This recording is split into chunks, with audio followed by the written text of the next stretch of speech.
Hey, everybody, welcome back to the Fantasy Football Post. I'm Sid Rosenberg for OpenSports.com and the National Football Post. Week 15 is just about here. Fantasy playoffs in full swing. Let's welcome in my main man, Joe Fortenbaugh, the great fantasy expert at NF Post, to help you get your lineup set for the busy playoff weekend. How are you, Joe?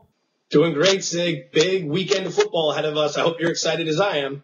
I am. Big weekend, big games, Giants, Redskins, Eagles, 49ers for us, but big fantasy games as well. So let's get right to it, Joe. We talked about some favorable matchups looming ahead for quarterbacks and tight ends on Tuesday. Now let's get to the running backs and receivers today. You think No-Shawn Marino of the Broncos can do some damage, plus also some good matchups for the Cardinals and Browns running games as well. Yeah, No-Shawn Marino is going to be a very solid flex option, possibly running back 2 moving forward.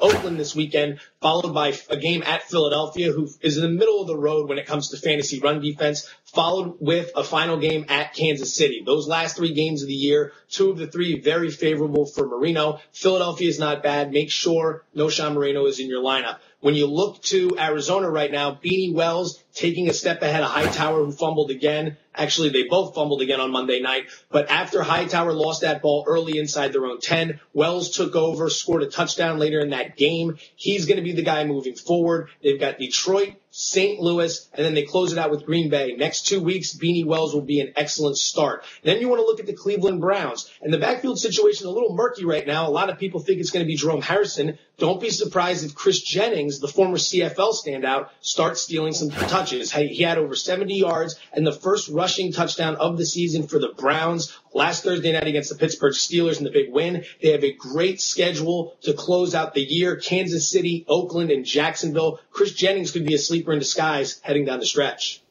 All right, Matt Forte, the Chicago Bears, has been a bust pretty much all season. Playing against the Vikings doesn't help. But you're also down on LaDainian Tomlinson in San Diego and Rashard Mendenhall in Pittsburgh. He's got the Packers this weekend.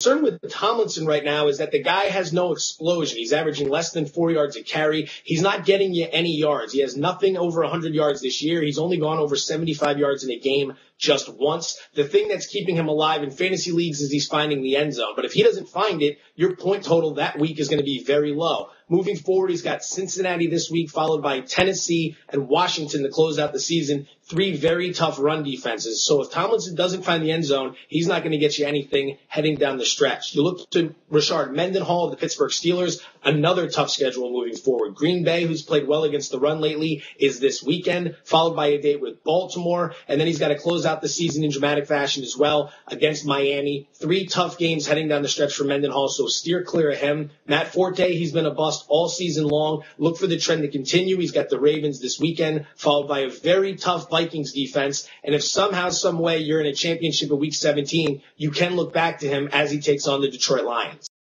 Fair enough. Now let's touch on some wide receivers here, Joe. You've got 2 guys who have not done much lately, but they can take advantage of some weak pass defenses. Talking about Houshmandzadeh out in Seattle and Bryant.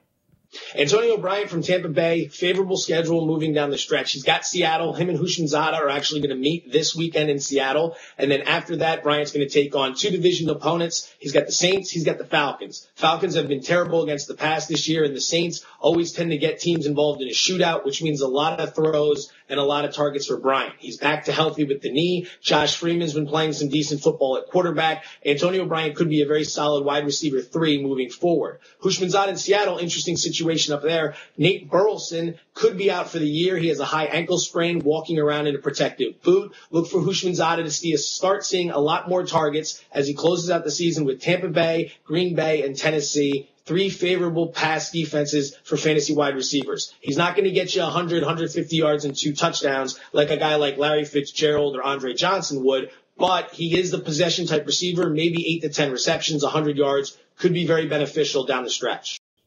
Quickly here, you want to talk about Driver and Jennings with the Green Bay Packers as well.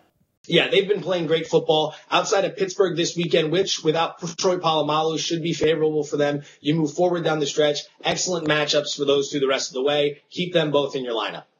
On the flip side here, Joe, you're seeing a tough road ahead for Roddy White with the Falcons, Chad Ochocinco with Cincinnati, and Chris Chambers with Kansas City. By the way, on the Chambers front, does that mean that Dwayne Bowe maybe makes an impact?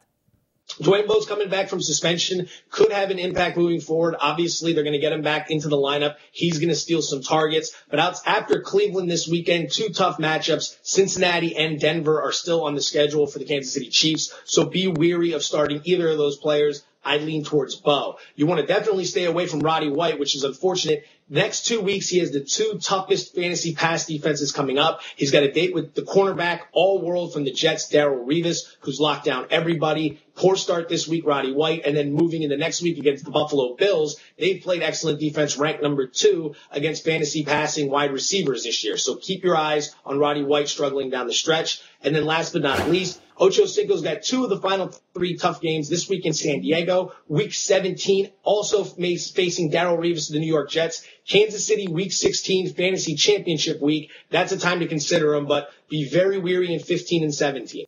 All right, as always, Joe, a fantastic job. We'll see you live on Shovio tomorrow night, back here again on Tuesday for more fantasy coverage on the Fantasy Football Post. Enjoy the weekend. Good luck against the 49ers. We'll see you tomorrow. Thank you, Joe. Thanks a lot, Sid. Enjoy that Monday night game against the Skins. I hope I will enjoy it, unlike last Sunday night. That didn't go so well, you may remember. Remember, you can also follow Joe on Twitter at Joe Fortenbaugh for more great fantasy updates. And, of course, read his writing. It's great each and every day at nfpost.com. For my main man, Joe Fortenbaugh, I'm Sid Rosenberg. Good luck in your fantasy football games. We'll see you again on Tuesday.